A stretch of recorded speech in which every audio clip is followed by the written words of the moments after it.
لوگو، تمہارا رب ایک ہے اور تمہارا باپ ایک ہے۔ تم سب آدم علیہ السلام کی اولاد ہو اور آدم مٹی سے بنے تھے۔ اے لوگو، ہم نے تمہیں ایک مرد اور ایک عورت سے پیدا کیا ہے اور تم کو قومیں اور قبیلے بنا دیا تاکہ تم ایک دوسرے کو پہچان سکو۔ بے شک تم میں سے سب سے زیادہ عزت والا وہ ہے جو تقوی میں سب سے بڑھ کر ہے۔ بے شک اللہ تعالیٰ سب کچھ جاننے والا، ہر چیز کی خوب خبر رکھنے والا ہے۔ کسی عربی کو عجمی پر، کسی عجمی کو عربی پر، کسی کالے کو گورے پر اور کسی گورے کو کالے رنگ و نسل کی بنیاد پر کوئی فضیلت نہیں۔ اللہ تعالیٰ کی بارگاہ میں فضیلت کا مدار صرف تقوی پر ہے۔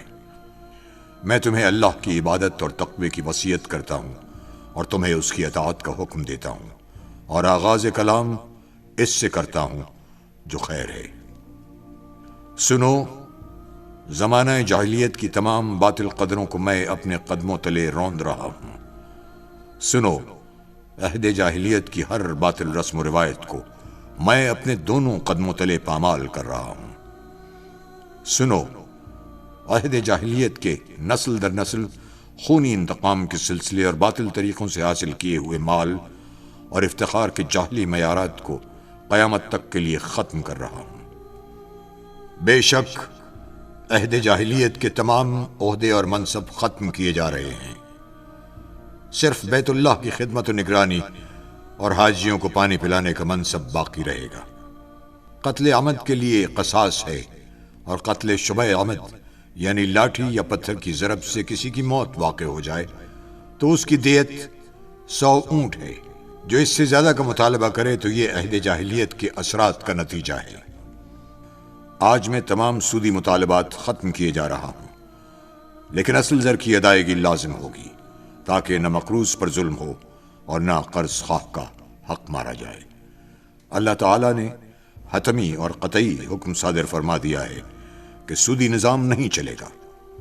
زمانہ جاہلیت کے سارے سودی واجبات ختم کر دیے گئے ہیں، اور سب سے پہلے میں اپنے چچا عباس بن عبد المطلب کے سارے سودی واجبات کو ختم کرتا ہوں۔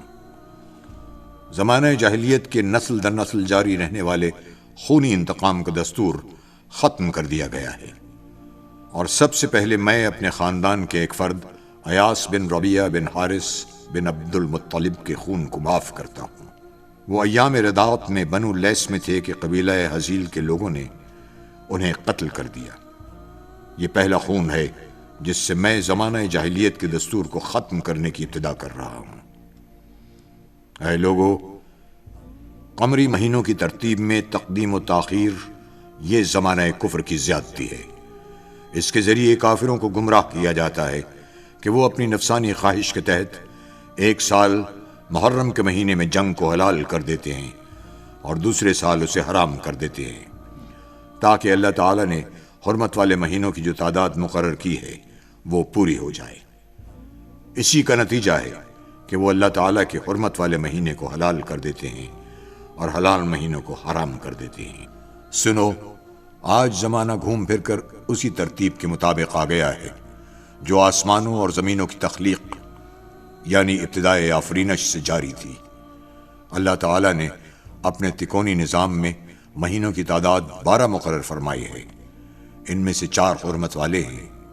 ان 4 حرمت والے مہینوں میں سے 3 مسلسل ہیں، یعنی ذوالقعدہ، ذوالحجہ اور محرم، اور ایک رجب ہے جو جمادی الثانیہ اور شعبان کے درمیان ہے، اور قمری مہینہ کبھی 29 دن کا ہوتا ہے اور کبھی 30 دن کا۔ سنو، حج قیامت تک ذوالحجہ ہی میں ہوگا۔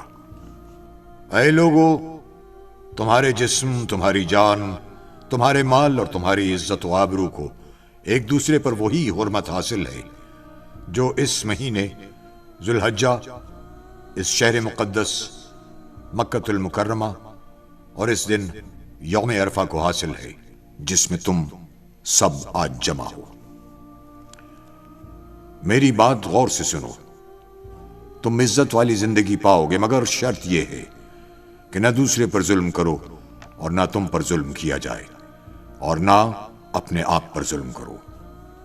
اے لوگو، بے شک ایک مسلمان دوسرے مسلمان کا بھائی ہے، سب مسلمان آپس میں بھائی بھائی ہیں۔ ایک مومن کا سب کچھ دوسرے پر ایسا ہی حرام ہے جیسے آج کے دن کی حرمت۔ اس کا گوشت دوسرے پر حرام ہے، وہ غیبت کر کے اس کا گوشت نہ کھائے۔ ایک مسلمان کی آبرو دوسرے پر حرام ہے، کوئی کسی کا عیب ظاہر نہ کرے۔ ایک مسلمان کا چہرہ دوسرے پر حرام ہے، کوئی کسی کو تھپڑ نہ مارے، کوئی کسی کو ایذا نہ پہنچائے، کوئی کسی کو ایذا پہنچانے کے لیے دھکا نہ دے۔ ہر مسلمان کے لیے دوسرے مسلمان بھائی کا خون حلال نہیں، کسی بھی مسلمان کے لیے دوسرے کا مال حلال نہیں ہے سوائے اس کے کہ وہ خوش دلی سے کوئی چیز اسے دے۔ میں تمہیں بتاتا ہوں کہ حقیقی مسلمان کون ہے۔ حقیقی مسلمان وہ ہے جس کی دست درازی اور زبان کی اذیت سے دوسرا مسلمان محفوظ رہے۔ حقیقی مومن وہ ہے جس سے لوگوں کی جان و مال محفوظ رہے۔ حقیقی مہاجر وہ ہے جو گناہوں اور اللہ تعالیٰ کی نافرمانی کو ترک کر دے۔ حقیقی مجاہد وہ ہے جو اللہ تعالیٰ کی اطاعت میں اپنے نفس کی باطل خواہشات کے خلاف جہاد کرے۔ سنو، تم میں سے جس کے پاس کسی کی امانت ہے وہ اس کے حقدار کو لوٹا دے۔ قرض کا ادا کرنا لازم ہے، عاریتاً لی ہوئی چیز مالک کو واپس لوٹا دی جائے۔ جو کسی کا ضامن بنے اس پر لازم ہے کہ اپنی ذمہ داری پوری کرے۔ جرم کی سزا اسی کو ملے گی جس نے جرم کا ارتکاب کیا ہے۔ بیٹے کے جرم میں باپ اور باپ کے جرم میں بیٹا نہیں پکڑا جائے گا۔ عورتوں کے معاملے میں ہمیشہ اللہ سے ڈرتے رہو، کیونکہ تم نے اللہ کی امانت کے طور پر حاصل کیا ہے، اور ان سے ازدواجی تعلق اللہ تعالیٰ کے قانون کے تحت تمہارے لیے حلال ہوا ہے۔ سنو، تمہارے لیے عورتوں کے بارے میں حسن سلوک کی وصیت ہے، کیونکہ وہ تمہاری پابند ہیں اور ان پر تمہارے اختیار کا دائرہ محدود ہے۔ اے لوگو، عورتوں کے تم پر اور تمہارے عورتوں پر کچھ حقوق ہیں۔ تمہارا عورتوں پر حق یہ ہے کہ وہ کھلی بے حیائی نہ کریں، وہ تمہاری خوابگاہ کو کسی غیر سے پامال نہ کرائیں، تمہاری اجازت کے بغیر کسی ناپسندیدہ شخص کو تمہارے گھر میں داخل نہ کریں۔ اگر وہ خدا نخواستہ ایسا کرتی ہیں تو اللہ تعالیٰ نے تمہیں اختیار دیا ہے کہ تم تادیب کے طور پر ان کا بستر الگ کر دو۔ تم تادیب و تنبیہ کے لیے انہیں معمولی سزا دے سکتے ہو۔ اور تمہاری بیویوں کے بھی تم پر کچھ حقوق ہیں، یہ کہ تم لباس اور طعام کی سہولتوں میں ان کے ساتھ حسن سلوک کرو۔ اگر وہ تمہاری نافرمانی سے باز آ جائیں اور جائز امور میں تمہاری اطاعت کریں تو دستور کے مطابق انہیں خوراک اور لباس فراہم کرو۔ عورتیں معروف کاموں میں تمہاری نافرمانی نہ کریں۔ اگر وہ اس معیار پر پورا اترتی ہیں تو تمہیں ان پر کسی زیادتی کا کوئی حق نہیں ہے۔ عورتیں گھریلو اخراجات میں شوہر کی اجازت کا خیال رکھیں۔ بچے کا نسب اسی کی طرف منسوب ہوگا عورت جس کے نکاح میں ہے۔ زانی کے لیے محرومی ہے اور اس کا حساب اللہ کے سپرد ہے۔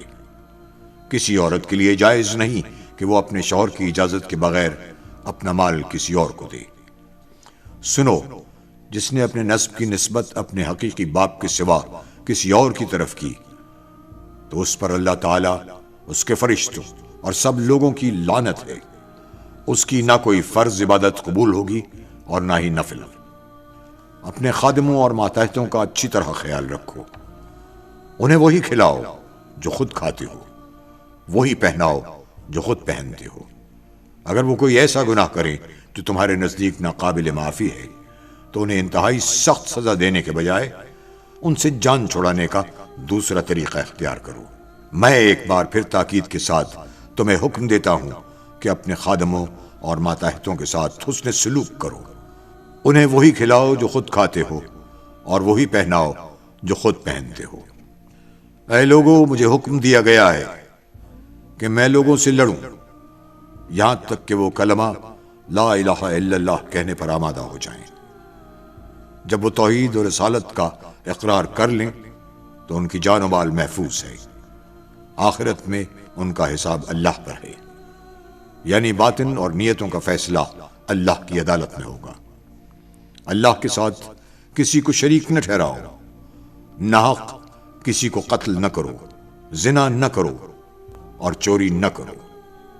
اے لوگو، میرے بعد کوئی نبی نہیں اور تمہارے بعد کوئی امت نہیں ہے۔ اپنے رب کی عبادت کرو، 5 وقت کی فرض نمازیں پڑھو، ماہ رمضان کے فرض روزے رکھو، بیت اللہ کا حج کرو، خوش دلی سے اپنے مال کی زکوٰۃ ادا کرو۔ اگر تم نے یہ سب کچھ کر لیا تو تمہارا رب عز و جل تمہیں جنت میں داخل فرمائے گا۔ اور اللہ سے ڈرتے رہو اور ناپ تول میں کمی نہ کرو اور زمین میں فساد برپا نہ کرو اور دین میں حد سے تجاوز نہ کرو۔ تم سے پہلی امتیں اس لیے ہلاک ہوئیں کہ انہوں نے دین میں غلو کیا، یعنی حد سے تجاوز کیا۔ اے لوگو، شیطان اس بات سے تو مایوس ہو چکا ہے کہ تمہاری اس زمین پر کبھی اس کی عبادت کی جائے، لیکن اس کے علاوہ بہت سے معاملات میں لوگ اس کا کہا مانیں گے۔ وہ اس بات پر بھی راضی ہوگا کہ تم بعض معمولی باتوں میں اس کی پیروی کرو، بس اپنے دین و ایمان کی حفاظت کی خاطر اس کے فریب سے بچ کر رہو۔ اللہ نے جو بھی بیماری نازل کی ہے اس کے لیے اس نے دوا بھی اتاری ہے، سوائے بڑھاپے کے۔ اے لوگو، اللہ تعالیٰ نے وراثت میں ہر وارث کا حصہ مقرر کر دیا ہے، تو اب کسی کے لیے یہ جائز نہیں ہے کہ وہ اپنی وفات سے پہلے کسی وارث کے لیے کوئی وصیت کرے، اور غیر وارث اور خیر کے دوسرے کاموں کے لیے وصیت کی زیادہ سے زیادہ حد کل ترکے کی 1/3 تک ہے۔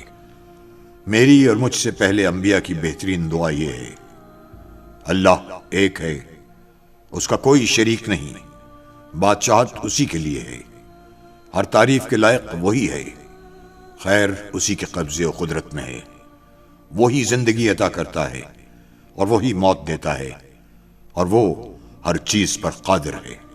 لوگوں، جان لو کہ 3 باتیں ایسی ہیں جن سے مومن کے دل میں کینہ پیدا نہیں ہوتا، یہ کہ عمل خیر خالص اللہ کے لیے ہو، اہل اختیار کی خیر خواہی کرو، مسلمانوں کی جماعت کو لازم پکڑو۔